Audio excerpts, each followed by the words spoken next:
is Crystal, and I'm crystal clear and thriving. At least that's what I thought I was.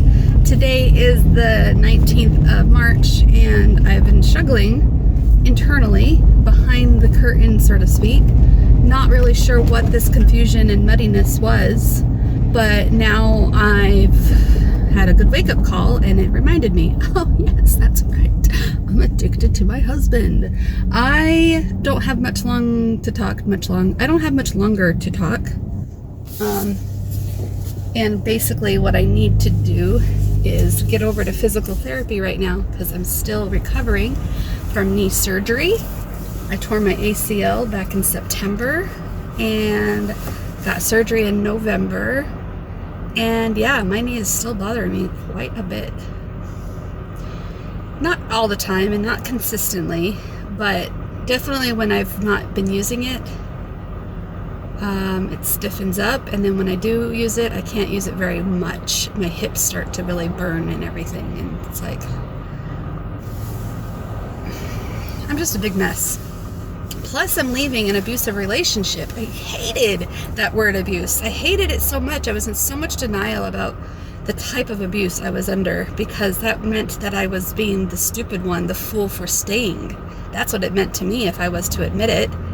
And I just kept justifying his behavior and his actions and all this, well, he doesn't mean to abuse me, and he doesn't know that he's doing this. And then I try to stand up to him, and I try to tell him, and I try to explain it to him.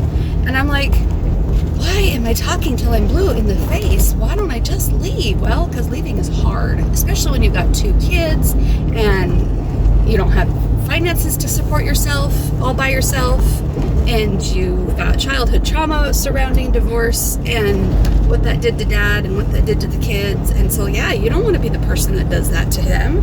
I don't want to do that to him, and I don't want to do that to my kids. And I feel like such a jackass for not seeing it for what it was. Now, this is why I think that someone like me who's been in the thick of it needs to speak really loud and really clearly for all those other women and everybody.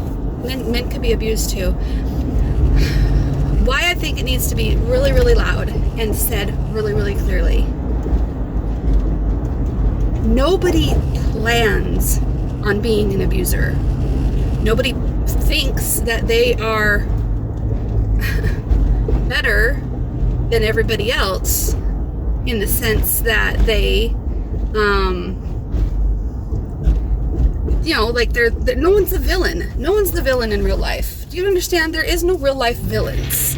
Now, there's perceptions. You could have a perception that you have a villain in your life, but your villain doesn't think he's a villain, And that's the part that I want you to really, really sink in. When you are in an abusive relationship, you identify with your abuser. They called that the Stockholm Syndrome. When you can identify with your abuser, when you can see through the lens of what they see, and you don't see them as an abuser because they don't see themselves as an abuser.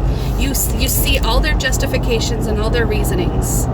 And my video's about to cut me off. But what I'm trying to say is that abuse is abuse, and it's hard to admit it. Yes, I'm out of denial. I'm done denying this.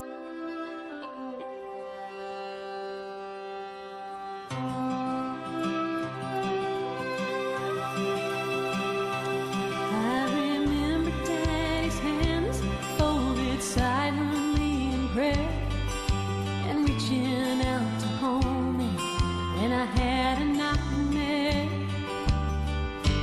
You could read quite a story in the calluses and lines. Years of work and worry had left their mark behind.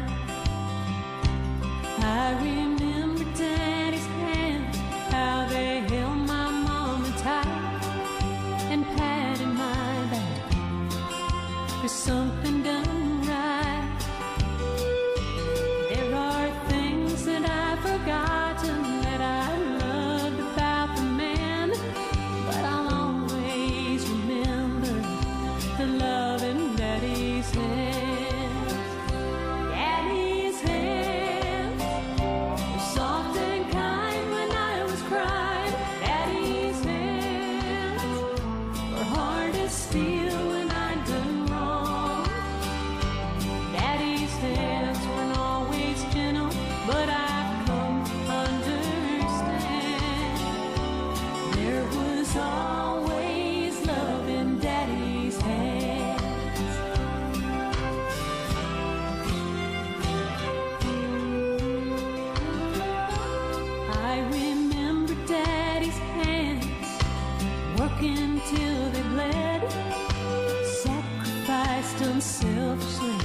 to keep us all fed. If I could do things over, I'd live my life again and never take for granted the love in Daddy's hands. Daddy's hands were soft and kind when I was crying. Daddy's hands were hard as steel when I'd done wrong. Daddy's hands weren't always gentle, but I've come to understand there was always love in Daddy's hands. Daddy's hands were soft and kind when I was crying. Daddy